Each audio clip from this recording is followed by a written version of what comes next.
الكلام المجيد والفرقان الحميد من يقرض الله قرضا حسنا صدق الله العظيم وبلغنا رسوله النبي الكريم ونحن على ذلك من الشاهدين والشاكرين والحمد لله رب العالمين۔ حاضرین محترم، خالق کائنات جل وعلا نے اپنی لارب کتاب میں ارشاد فرمایا کہ تم میں سے کون ہے جو اللہ کو قرض حسنہ دے، اور آقا کریم علیہ السلام نے ارشاد فرمایا کل قرض صدقہ، یعنی ہر قرض صدقہ ہے۔ رب کائنات جل وعلا کی رضا کے لیے، اللہ اس کے رسول صلی اللہ علیہ وسلم کی رضا کے لیے بندہ جو کسی کو قرض دیتا ہے وہ صرف قرض نہیں ہے بلکہ روزانہ کے طور پہ اتنی رقم اللہ کے راستے پہ خرچ کرنے کا اجر ملتا ہے۔ بندے کے نامہ اعمال میں صدقے کے طور پہ اس کا اجر لکھا جاتا ہے۔ مثال کے طور پہ کسی شخص کو ضرورت پڑی، وہ اپنے ساتھی کے ساتھ باہمی بات کرتا ہے اور اسے 1,00,000 روپے کی ضرورت ہے، عارضی طور پہ اس نے بغیر کسی طے کیے، بغیر کسی اجرت کے یا اضافے کے، اس نے اگر جتنی رقم دی تھی اتنی ہی واپس لینے کا ارادہ کیا، اور جو لینے والا ہے اس نے بھی اتنی ہی رقم واپس کرنے کا ارادہ کر لیا، تو پھر یہ قرض حسنہ کہلائے گا۔ اگر اس پہ 10% یا 20% کی قید لگا دی، ایون کہ 1% بھی اضافے کی قید لگا دی، تو یہ سود کے زمرے میں آئے گا، اور سود کا گناہ ماں کے ساتھ زنا کرنے سے بھی 70 گنا زیادہ ہے۔ تو اللہ جل شانہ ارشاد فرماتے ہیں کہ تم میں سے کون ہے جو اللہ کو قرض حسنہ دے۔ اللہ کو قرض حسنہ دینے کا مطلب کیا کہ اللہ کی رضا کے لیے جس کو قرض کی ضرورت ہے اسے قرض دے دو۔ اللہ کے راستے پہ جو تم خرچ کرتے ہو اللہ کے ہاں وہ بھی بطور قرض ہے، اللہ اسے بڑھا کے واپس کرتا ہے۔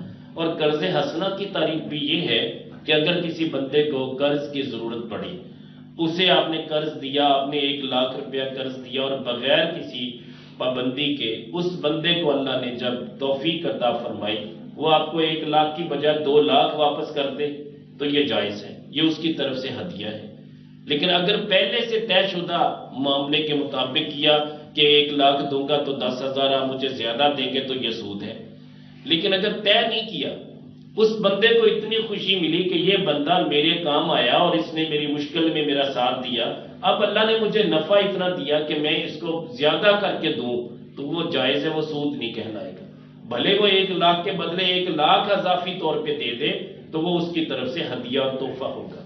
تو رب کائنات جل وعلا کے محبوب صلی اللہ علیہ وسلم فرماتے کل قرض صدقہ، جتنے بھی قرض ہوتے ہیں وہ قرض سے مراد کوئی بھی چیز بھی ہو سکتی ہے۔ مثال کے طور پہ عاریتاً کسی کو ضرورت پڑی، اس نے کسی سے موٹر سائیکل، بائک مانگ لی، گاڑی مانگ لی، تو یہ بھی ایک قرض ہے، یہ صدقے کے طور پہ ہوگا۔ عاریتاً کوئی بھی چیز مانگی، گھر کی استعمال کی کوئی چیز تھی، یہ بھی بطور قرض ہے کہ اس نے عارضی طور پہ اسے دی اور بغیر کسی لالچ کے دی، تو یہ اللہ تعالیٰ نے صدقے کے زمرے میں اس کے نامہ اعمال میں لکھنا ہے۔ میرے کریم آقا علیہ السلام ارشاد فرماتے ہیں کہ جب میں معراج پہ گیا تو میں نے جنت کے دروازے پہ لکھا ہوا دیکھا کہ صدقے کا اجر 10 گنا ہے اور قرض کا اجر 18 گنا ہے۔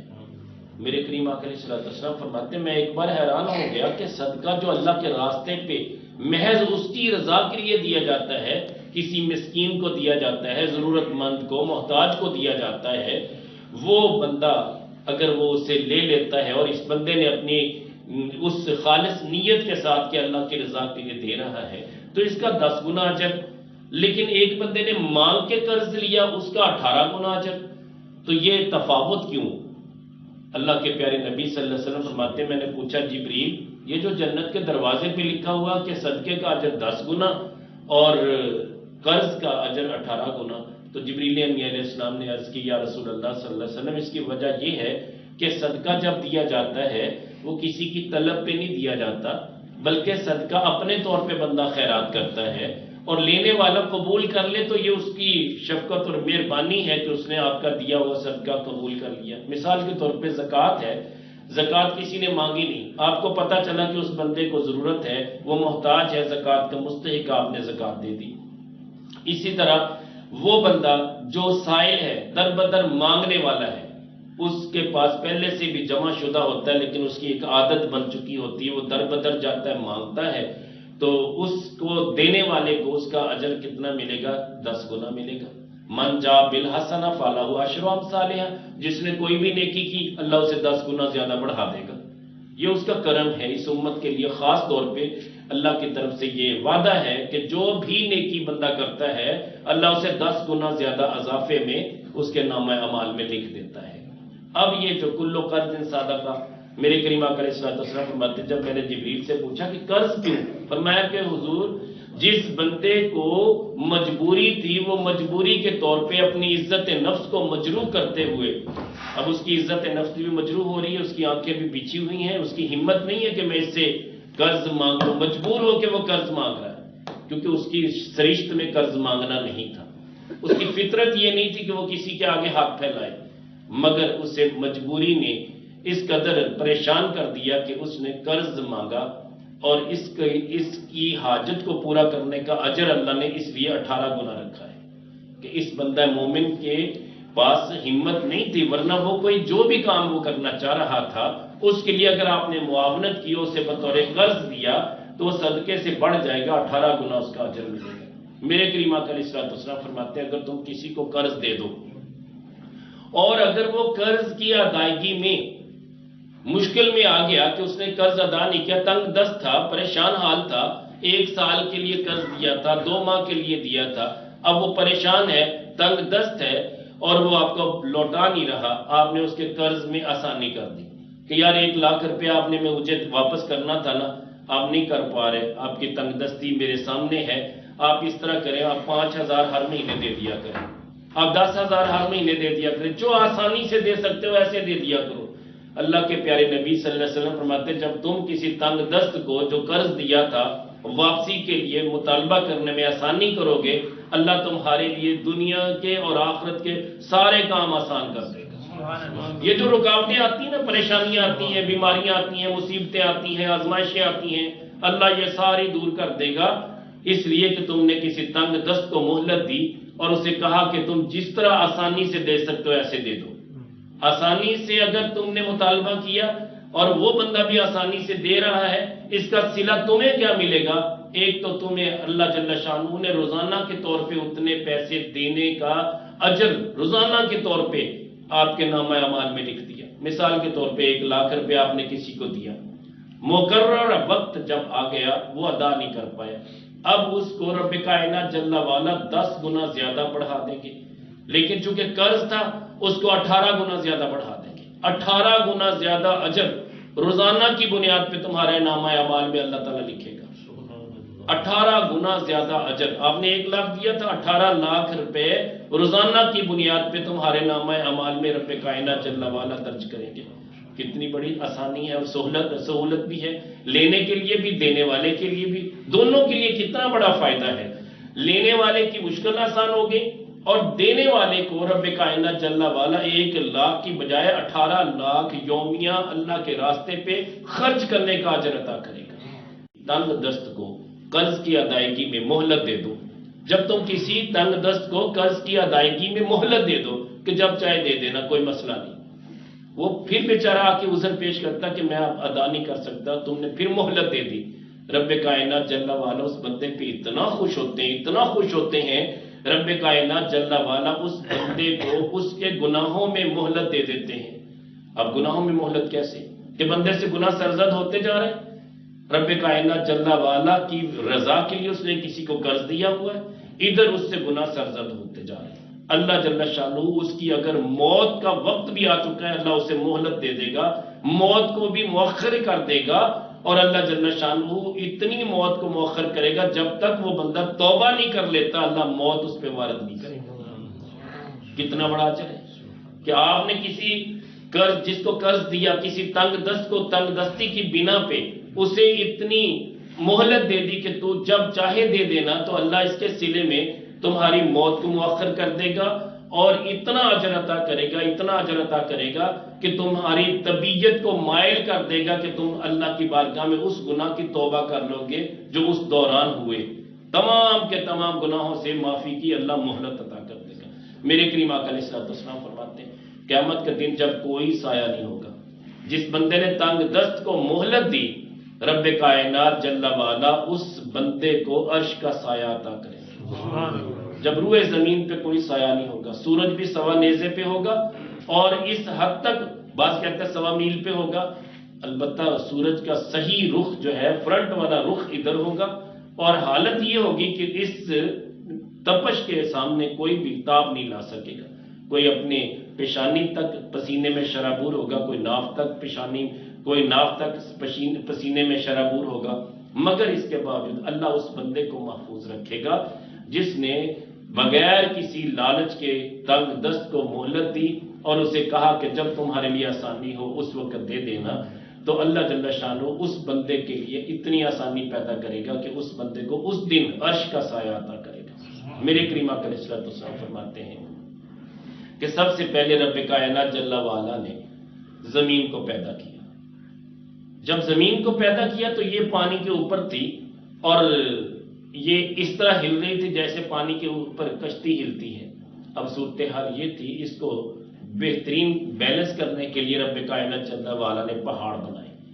اب پہاڑوں کو کاٹنے کے لیے اللہ نے لوہا پیدا کیا، اب لوہے کو پگھلانے کے لیے اللہ نے آگ پیدا کر دی، اور آگ کو بجھانے کے لیے اللہ نے پانی پیدا کر دیا، اور پانی کو اڑا کے لے جانے کے لیے ہوا پیدا کر دی جو پانی کو ادھر سے لے کے اس علاقے میں، اس علاقے سے لے کے کسی اور علاقے میں بارش برساتا ہے۔ یہ جو پانی کو لے کے جانے والی بادلوں کی شکل میں ہے وہ ہوا ہے، بادلوں کو اڑائی پھرتی ہے، کبھی ایک شہر میں، کبھی دوسرے شہر میں، کبھی تیسرے شہر میں، دور دراز تک وہ پانی کو لے کے جانے والی وہ ہوا ہے جس کے دوش پہ یہ بادل اڑتے پھرتے ہیں۔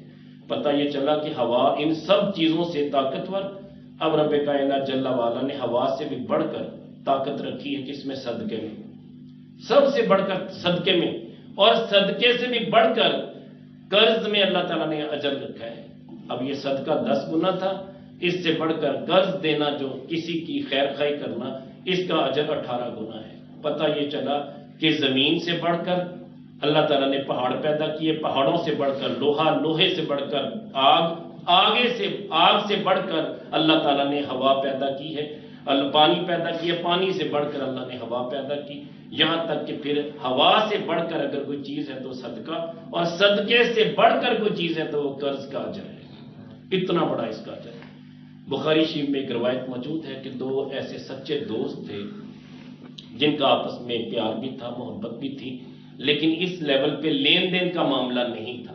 ایک بندے کو ضرورت پڑی، اس نے کہیں جانا تھا، اس نے کہا کہ مجھے 1000 دینار چاہیے، اگر تم اللہ کی رضا کے لیے مجھے دے دو۔ تو وہ کہنے لگا کوئی گواہ ہے تو لے آؤ، میں دے دیتا ہوں۔ کہنے لگا گواہ تو نہیں ہے، میرا گواہ تو اللہ ہے۔ تو اس نے پھر کہا کہ چلیں اپنا ضامن بھی دے دو۔ تو کہنے لگا ضامن بھی اللہ ہے۔ ضامن اس لیے دیا جاتا ہے کہ یہ بندہ اگر پیسے نہیں دے گا تو اس کے بدلے میں فلاں بندہ پیسے ادا کرے گا۔ وہ کہتا ہے میرا ضامن بھی اللہ، میرا گواہ بھی اللہ، میرا ضامن بھی اللہ۔ تو یہ بندہ بھی چونکہ نیک تھا، پارسا تھا، اس نے 1000 دینار، 1000 سونے کے سکے وہ لا کے رکھ دیے۔ کہنے لگا کہ ٹھیک ہے، جب تیرا گواہ بھی اللہ اور تیرا ضامن بھی اللہ، تو میں بھی تو اللہ جل شانہ پہ یقین اور ایمان رکھتا ہوں، اللہ مجھے کبھی بھی رسوا نہیں کرے گا، میرے پیسے کبھی ضائع نہیں ہوں گے، یقیناً میں جو قرض دے رہا ہوں مجھے ملے گا، اس کا صلہ اللہ بھی دے گا اور تو بھی لازمی بات ہے مجھے ادا کر دے گا۔ مجھے یقین ہو گیا کہ تو بھی اللہ کو جب ضامن بنا رہا ہے، اللہ کو گواہ بنا رہا ہے، تو میرے لیے یہ کافی ہے۔ 1000 دینار اس کی جھولی میں ڈال دیے۔ اب یہ 1000 دینار لے کے جا رہا ہے، تجارت کے لیے جانا تھا، اس نے چلا گیا، لیکن جاتے ہوئے یہ وعدہ کر گیا کہ فلاں دن اتنے بجے میں ساحل سمندر پہ آؤں گا، تو جب میں وہاں پہنچوں تو سب سے پہلے تیرا صدقہ ادا کروں گا، تیرا یہ قرض ادا کروں گا جو میں نے بطور قرض لیا۔ اگرچہ اس کا اجر تو صدقے سے بھی بڑا ہے، لیکن میں وعدہ کرتا ہوں کہ اتنے وقت میں واپس بھی آ جاؤں گا۔ اب جو مقررہ وقت ہوا، وہ تاریخ آ گئی، وہ ٹائم آ گیا، وہ دن آ گیا، یہ بیچارہ اسی سمندر کے اس دوسرے کنارے پہ آتا ہے، لیکن دیکھتا ہے کہ کشتی موجود نہیں جس پہ سوار ہو کے اس نے جانا تھا۔ اب پریشان ہو گیا کہ اب کشتی تو موجود نہیں ہے، میں کیا کروں؟ لیکن اللہ کی رضا کے لیے اس کے ذہن میں ایک تجویز آئی کہ چلے، میں نے چونکہ بر وقت اس دوست کو پیسے واپس کرنے تھے، اب وہ انتظار میں ہوگا، بہتر یہ ہے کہ میں کسی طرح بھیجوں۔ اب وہ بھیجنے کے لیے کوئی ذریعہ نہیں تھا۔ اچانک اسے ایک لکڑی نظر آئی جس کے اندر خلا تھا، خول تھا۔ اس نے اس لکڑی کے اندر 1000 دینار رکھے اور ایک رکا لکھ کے اس میں ڈال دیا، اوپر سے لکڑی کو بند کر دیا، بند کرنے کے بعد سمندر میں بہا دیا۔ تو رب کائنات جل وعلا کی بارگاہ میں دعا کی، مالک و مولا، میں نے تجھے گواہ بنایا تھا، میں نے تجھے ہی ضامن بنایا تھا، میں نہیں چاہتا کہ میں تیری رضا کے لیے یہ کام کر رہا تھا، اب میں تیری رضا کے لیے ہی اس قرض کو واپس کر رہا ہوں تاکہ تو مجھ سے راضی ہو جائے۔ اے مالک و مولا، یہ لکڑی اس بندے تک پہنچا دینا جو بندہ منتظر ہے۔ اب دیکھیں اس کی نیت کتنی سچی تھی، بخاری شریف میں یہ روایت موجود ہے۔ وہ لکڑی بہتی ہوئی پانی پہ چلتی جا رہی، یہاں تک کہ جب اس جگہ پہ پہنچی، وہ بندہ پہلے سے منتظر تھا کہ آج مجھے 1000 دینار واپس ملنے ہیں، اور کشتی کے انتظار میں تھا، کشتی تو نہ آئی، وقت گزرتا جا رہا تھا، یہاں تک کہ اس کی نظر پڑی وہ لکڑی بہتی ہوئی آ رہی، اس نے اس دریا سے، اس سمندر سے وہ لکڑی نکال لی۔ ذہن میں خیال آیا کہ چلے غریب آدمی ہوں، گھر جا کے اس کو چولہے میں جلانے کے لیے ایندھن کا سامان بنے گا، لہذا اس لکڑی کو اس نے اپنے کاندھے پہ اٹھایا، گھر لے گیا۔ جب اسے پھاڑا تو 1000 دینار بھی اس میں سے نکل آئے اور وہ رکا بھی نکل آیا۔ جب رکا پڑا تو اس بندے کی طرف سے تھا جس کو ادھار اس نے دیا تھا۔ پتہ یہ چلا کہ اس کی نیت بھی خالص تھی اور اس کی نیت بھی خالص تھی۔ اور یقیناً آج کے اس پرفتن دور میں حالات یہ ہیں کہ بندہ قرض دینے سے ڈرتا ہے، پتہ ہے کہ یہ واپسی دے گا نہیں، یقین نہیں رہا، اس لیے کہ حقائق یہی ہیں کہ جو لے لیتا ہے پھر دینے کا نام نہیں دیتا۔ اللہ کے پیارے نبی صلی اللہ علیہ وسلم نے اس کی وضاحت یہ کی ہے کہ جو شخص اللہ کی رضا کے لیے قرض دیتا ہے اس کو تو تا زندگی اجر ملتا ہی رہنا ہے، مگر جس شخص نے قرض لینے کے بعد صاحب حیثیت ہونے کے باوجود قرض واپس نہ کیا، اللہ جل شانہ اسے کبھی معاف نہیں کریں گے، یہاں تک کہ میرے کریم آقا علیہ السلام نے بارہا ایسا ہوا کہ ایسے جنازے آئے، میرے کریم آقا علیہ السلام نے پہلے پوچھا کہ اس کے ذمہ قرض تو نہیں ہے۔ ایک صحابی کے بارے میں روایت آتی ہے کہ صحابی عرض کرنے لگے، یا رسول اللہ صلی اللہ علیہ وسلم، اس نے 30 دینار فلاں کا قرض دینا ہے۔ میرے کریم آقا علیہ السلام نے اپنے اس صحابی کا جنازہ نہیں پڑھایا۔ سونیا، یہ 30 دینار کی کیا بات ہے، آپ دعا کر کے بخشش دے دے رب کائنات جل وعلا کی بارگاہ سے۔ اللہ کے پیارے نبی صلی اللہ علیہ وسلم فرماتے ہیں کہ میں تو دعا کر دوں، مگر یہ اس نے قرض لیا تھا واپس کیوں نہیں کیا؟ جب تک یہ قرض ادا نہیں کرے گا یا اس کے وارثین قرض کی ذمہ داری نہیں لیتے، میں اس وقت تک جنازہ نہیں پڑھاؤں گا۔ پھر لوگوں نے اپنے ذمہ لیا کہ اس کے 30 دینار اس کے وارثین میں سے وہ کہنے لگے کہ ہم ادا کریں گے، پھر اللہ کے نبی صلی اللہ علیہ وسلم نے جنازہ پڑھایا۔ یقیناً یہ مسائل ہیں، ایک بہت بڑے بزرگ ہیں ان کے حوالے سے، بلکہ صحابہ میں ہیں، حضرت سعد اور حضرت سلیمان، یہ آپس میں دوست تھے، آپس میں ان کا تعلق اتنا تھا کہ ایک دوسرے کے گھر آنا جانا تھا۔ آپس میں یہ طے کر لیا کہ قبر میں جب یہ سارے معاملات پیش آنے ہیں اور اس زندگی سے رب کائنات جل وعلا کا کرم ہے کہ دوسروں کو اگر آگاہ کر دیا جائے، یقیناً اللہ کے پیارے نبی صلی اللہ علیہ وسلم فرماتے ہیں کہ عالم برزخ اس عالم اسباب سے بھی بہتر ہے، اس لیے کہ جب بندہ قبر میں پہنچتا ہے تو جنت کے مناظر اس کے سامنے ہوتے ہیں، اور اگر وہ بندہ مومن ہے، قبر المومن روضۃ من ریاض الجنہ، تو جنت کے باغوں میں سے باغ ہوتی قبر۔ تو آپس میں طے کر لیتے ہیں، ہم میں سے جو بھی پہلے چلا گیا نا وہ دوسرے کو بتائے گا کہ قبر میں کیا معاملہ ہوا۔ آپس میں یہ طے ہو گیا۔ حضرت سعد رضی اللہ تعالیٰ عنہ پہلے چلے گئے، اب خواب میں کیا دیکھتے ہیں حضرت سلیمان رضی اللہ تعالیٰ عنہ، آپ دیکھتے ہیں، اس سے پوچھتے ہیں کہ بھائی کافی عرصے کے بعد ملاقات ہوئی ہے، آخر کیا بنا؟ کہنے لگے اللہ جل شانہ نے مجھے بخش دیا، اللہ نے مجھے معاف کر دیا۔ لیکن جب انہوں نے دیکھا ان کے گلے میں ایک توق بنا ہوا تھا، وہ جو توق بنا ہوا تھا، پوچھا کہ یہ کیا ہے؟ ایک پٹا سا ڈالا ہوا ہے، تو پوچھا یہ کیا؟ کہنے لگے میں نے فلاں یہودی کا قرض دینا تھا، غالباً وہ 30 دینار تھے، میں نے اس سے قرض لیا تھا لیکن میں دے نہیں پایا، نہ میں لوگوں کو بتا سکا، نہ اپنے وارثوں کو بتا سکا، کسی کے علم میں نہیں تھا۔ وہ میں نے 30 دینار ابھی تک خرچ بھی نہیں کیے، میرے گھر میں میرے مکان کی چھت کے اندر ایک سینگ ہے، سینگ کے اندر جو خلا ہوتا ہے میں نے اس میں رکھ کے اس کو چھت کے اندر جو لکڑیاں ہوتی اس میں دیا ہوا ہے، تو جب تک وہ قرض ادا نہیں ہوگا اس وقت تک میرے گلے سے یہ توق نہیں اترے گا۔ میں صحابی رسول کی بات کر رہا ہوں، کسی عام بندے کی بات نہیں کر رہا ہوں۔ تو ہم تو پتہ نہیں کیا کچھ کھا جاتے ہیں قرض کے نام پہ، اللہ تعالیٰ ہمیں معاف فرمائے۔ تو کہنے کا مطلب یہ ہے کہ پھر یہ پوچھتے ہیں کہ تمہیں گھر کی بھی کوئی خبر ہے؟ کہتے ہیں ہاں مجھے گھر کی خبر ہے، ہمارے گھر میں ایک بلی تھی وہ فوت ہو گئی۔ پھر اور بات کرتے ہیں، کہتے ہیں مجھے اتنی بھی خبر ہے کہ میری بیٹی جو ہے وہ 2 یا 3 دن کے بعد وہ بھی فوت ہو جائے گی۔ اور ہمارے ساتھ مل جائے گی۔ اب یہ 3 خبریں ہو گئی۔ حضرت سلمان رضی اللہ تعالیٰ عنہ یہ جب سنتے ہیں تو ان کے گھر چلے جاتے ہیں، کیونکہ ان کی طرف سے یہ بھی تھا کہ میری یہ مشکل آسان کر دے، وہ 30 دینار اس چھت میں سے نکال اور اس فلاں یہودی کو دے دے۔ جب ان کے گھر میں چلے جاتے ہیں تو سب سے پہلے گھر والوں کو سلام عرض کرتے ہیں۔ وہ پوچھتے کہ بھائی اپنے دوست کے مرنے کے بعد تم اتنے دنوں کے بعد تشریف لائے ہو، تو آخر کیا وجہ، اتنی تاخیر کیوں؟ کہنے لگے تاخیر اس لیے کی، میں یہ چاہتا تھا کہ میرا دوست مجھ سے خواب میں ملاقات کرے، کچھ نہ کچھ مجھے خبریں دے، اس کے بعد میں آ کے تمہیں بتاؤں۔ وہ کہتے ہیں کہ آپ کے دوست نے کیا خبر دی؟ کہنے لگے میرے دوست نے یہ خبر دی ہے کہ گھر کے فلاں مکان کے فلاں کمرے کے چھت کے اندر 30 دینار فلاں سین کے اندر رکھے ہوئے ہیں، وہ کسی فلاں یہودی کے، اس کو جا کے دے دو۔ تو میں وہ دیکھنے کے لیے آیا ہوں کیا گھر کے مکان کے چھت کے اندر اسی طرح ہے۔ جب وہ ان کو کمرے میں لے گئے تو ایک سینگ لکڑی کے اندر دیا ہوا تھا، جیسے وہ شتیر ہوتے ہیں نا، اس کے اندر خلا تھا، اس میں دیا ہوا تھا۔ جب اس سینگ کو نکالا اس میں سے 30 دینار ہی نکلے۔ گھر والے حیران کہ ہمیں تو نہیں بتایا انہوں نے۔ کہتے یہ فلاں یہودی کا قرض ہے، وہ ان کے ذمے تھا، اب مجھے انہوں نے کہا ہے کہ میرے گھر سے وہ نکالو، نکال کے اللہ کی رضا کے لیے اسی کو واپس کر دو جس سے میں نے قرض لیا تھا۔ گھر والے حیران ہو گئے کہ اتنی بڑی خبر جو ہمیں معلوم نہیں تھی۔ پتہ یہ چلا کہ مرنے کے بعد بھی جن کا رابطہ ہوتا ہے اللہ جل شانہ ان کے لیے آسانیاں پیدا کر دیتا ہے۔ پھر وہ کہتے ہیں کہ پوچھنا یہ ہے کہ تمہارے گھر میں کوئی فوتگی بھی ہوئی ہے؟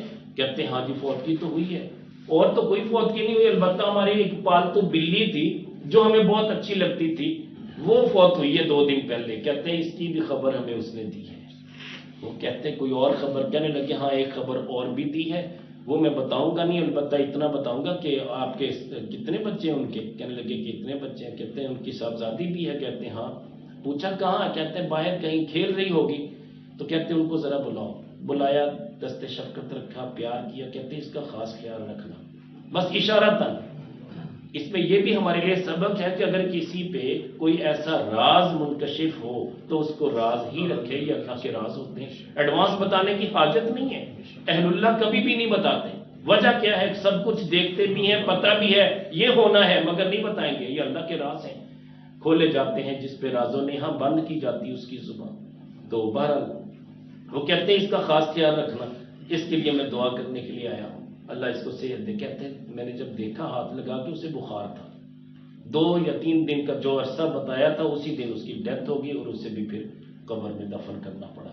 کہنے کا مطلب یہ ہے کہ اللہ جل شانہ کہ محبوب صلی اللہ علیہ وسلم نے فرمایا کہ اگر تم کسی کا قرض اسی طرح چھوڑ کے جاؤ گے اور تمہاری نیت واپس کرنے کی نہیں ہے تو لازمی بات ہے اس کا سزا پاؤ گے، اس کا عذاب ملے گا، قبر میں بھی عذاب ملے گا، میدان محشر میں بھی پوچھا جائے گا، اور جب تک اس کا قرض ادا نہیں کرو گے رب کائنات جل وعلا کی عدالت میں کھڑے رہو گے۔ اور اس کا قرض ادا کرنے کے لیے بعض اوقات ایسا بھی ہوگا، آقا کریم علیہ الصلوۃ والسلام فرماتے ہیں کہ اس کے گناہ تمہارے کھاتے میں ڈال دیے جائیں گے، تمہاری نیکیاں اس کو دے دی جائیں گی۔ آج تو یہ چند ٹکے ہیں نا، کل اس کے بدلے میں نیکیاں دینی پڑیں گی۔ تو لہٰذا اگر کسی سے قرض کا لین دین ہے تو اس کو کلیئر کر دیں، مرنے سے پہلے کلیئر کر لیں۔ میں حیران ہوں کہ اللہ کے پیارے نبی صلی اللہ علیہ وسلم نے اس صحابی کا جنازہ نہیں پڑھایا جس نے 30 دینار قرض دینا تھا۔ ہاں، یا کم از کم ایسی اولاد پیدا کر لیں، ایسی اولاد کی تربیت کر لیں جو کم از کم تمہارے قرض کو اپنے ذمے لے لے اور کل ادا کرے۔ یاد ہے کہ ابھی پچھلے جمعے میں بیان کر رہا تھا، ایک صحابی نے عرض کی یا رسول اللہ صلی اللہ علیہ وسلم، میرے والد محترم صاحب حیثیت بھی تھے، ہمت والے بھی تھے، طاقت والے بھی تھے، مگر کچھ اور مجبوریوں کی بنا پہ حج نہیں کر سکے۔ یا رسول اللہ صلی اللہ علیہ وسلم ان کے حج کا کیا بنے گا؟ فرمایا اگر ان کے ذمے قرض ہوتا تو تم کیا کرتے؟ وہ کہتے حضور ہم ضرور ادا کرتے۔ میں تو پھر یہ حج بھی ان کے ذمے قرض ہے، ان کا قرض ادا کرو۔ تو کہنے کا مطلب یہ ہے کہ رب کائنات جل وعلا بڑے بے نیاز ہیں، ہم نے اپنے والدین کو بھی اس آزمائش سے بچانا ہے۔ یقیناً ان کے ذمے اگر قرض ہے تو کم از کم اولاد کو چاہیے کہ اپنے باپ کے تمام تر لین دین کے معاملات کو سمجھ لے۔ زندگی کا نہیں پتہ کب کس نے چلے جانا ہے۔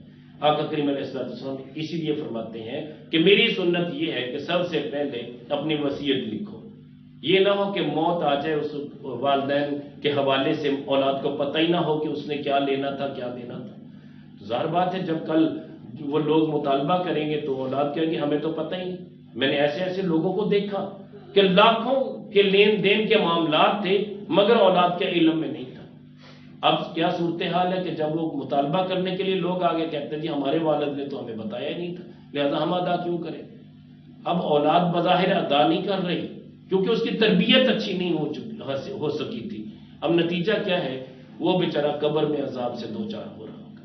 اولاد کو احساس ہی نہیں ہے، وہ یہی کہتی ہے ہمیں لکھا ہوا دکھاؤ۔ بھئی لکھا ہوا دیکھنے کی حاجت نہیں ہے، جب یہ کہہ دیا جائے اور اس کے گواہ موجود ہوں تو یہی کافی ہے کہ پھر اس بندے کا قرض ادا کیا جائے۔ اللہ جل شانہ ہمیں اس کی توفیق دیتا کہ ہم اگر کسی کے لین دین کے معاملات ہیں آپس میں ان کو لکھ لیں۔ حکم بھی یہی ہے، قرآن کا حکم بھی یہی ہے۔ اگر ہم نہیں لکھیں گے آٹومیٹکلی ہمارے لیے مسائل کا سامنا کرنا پڑے گا ہمیں، اور کل ہماری اولاد ممکن ہے کہ ہمارا قرض ادا نہ کر سکے، لہٰذا اس کو تحریر میں ہر صورت لے کے آئیں۔ 1 روپیہ بھی کسی کا دینا ہے اس کے بدلے میں بھی کل رب کائنات جل وعلا کی بارگاہ میں جواب دہ ہونا پڑے گا۔ تو لہٰذا قرض کے لین دین کے بارے میں بہت محتاط ہو۔ اگر کسی کو قرض دیا ہے تو اسے آسانی دے، اسے مہلت دے، اللہ جل شانہ توفیق دے۔ اور آقا کریم علیہ السلام نے ایک بات اور ارشاد فرمائی، آقا کریم علیہ السلام فرماتے ہیں کہ اگر ایک بندے کی نیت ہے کہ میں یہ قرض واپس کروں گا مگر اس کے اسباب پیدا نہیں ہو رہے، اس کے پاس اتنی وسعت نہیں ہے کہ وہ قرض ادا کر دے، لیکن نیت اس کی خالص ہے کہ وہ ہر صورت ادا کرے گا، لیکن اس دوران اسے موت آ گئی تو رب کائنات جل وعلا اس کا قرض اپنے ذمہ لے لے گا۔ وہ بڑا بے نیاز ہے، نیت اچھی تھی نا، نیت مخلص تھی۔ اللہ جل شانہ سب سے پہلے تو یہ کریں گے کہ جس سے اس نے قرض لیا اللہ اس کی روزی میں برکت دے دے گی، اس کی طلب ہی نہیں ہوگی کہ یار میں اس سے قرض مانگوں، اب تو وہ مر گیا میں اس کی اولاد کو تنگ کروں، اس لیے کہ اس کی نیت خالص تھی، وہ دینا چاہتا تھا، اور اب اس کی اولاد کے پاس بھی اتنی وسعت نہیں ہے، اللہ اس کے دل میں ڈال دے گا، وہ فوراً معاف کر دے گا کہ میں نے جو لیا تھا میں نے درگزر کیا، اللہ جل شانہ سے اس کا اجر پاؤں گا۔ اللہ اس بندے کے لیے آسانیاں پیدا کر دے گا، اور کل قیامت کا دن ہوگا، اللہ جل شانہ اس بندے کو جس نے یہ قرض دیا تھا اور وہ قرض واپس کرنے والا چونکہ مر چکا ہے، اللہ جل شانہ اسے بھی عدالت میں کھڑا کریں گے، وہ بھی عدالت میں کھڑا ہوگا۔ اللہ تعالیٰ پوچھیں گے کہ میرے بندے تو نے اس سے قرض لیا تھا؟ وہ عرض کرے گا باری تعالیٰ میں نے لیا تھا، میں واپس کرنا چاہتا تھا مگر مہلت نہیں مل سکی، میں ادا نہیں کر پایا۔ رب کائنات جل وعلا اپنے فضل سے اس کا قرض کس طرح ادا کریں گے؟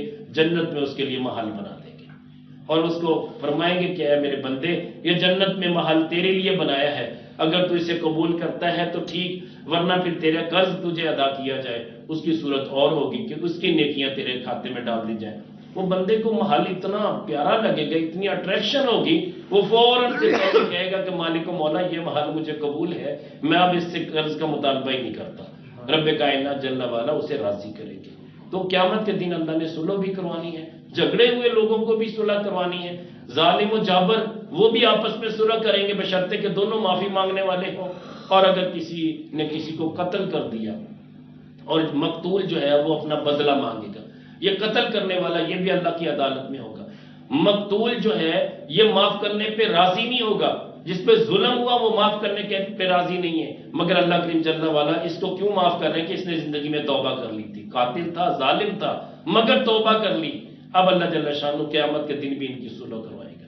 اللہ تعالیٰ فرمائے گا کہ میرے بندے میں نے اسے معاف کر دیا، تو بھی کر۔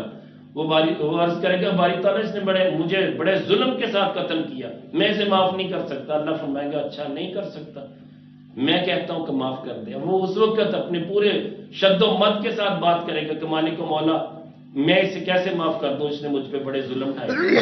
اللہ تعالیٰ اپنی حکمتوں کے مطابق ایسا محل اس کی نظر کے سامنے کر دیں گے، اس کی جیسے نظر پڑے گی دل میں اس کی محبت ایسی جاں گزیں ہوگی، وہ عرض کرے گا مالک مولا یہ محل کس کے لیے؟ وہ بندہ جب یہ کہے گا اللہ تعالیٰ فرمائے گا اس کے لیے جو اپنے بھائی کو معاف کر، وہ فوراً کہے گا مالک و مولا میں اسے معاف کرتا ہوں۔ اللہ تعالیٰ فرمائے گا اسے بھی بازو سے پکڑ، یہ ساتھ والا محل اس کا ہے اور یہ تیرا محل ہے۔ تو رب کائنات جل وعلا نے یہ اس امت کے لیے خاص طور پہ اپنے محبوب کی اس امت کے لیے بڑے پیارے پیارے فیصلے کیے۔ آپ خوش نصیب لوگ ہو اس لیے کہ آپ اللہ کے پیارے نبی صلی اللہ علیہ وسلم کی امتی ہو۔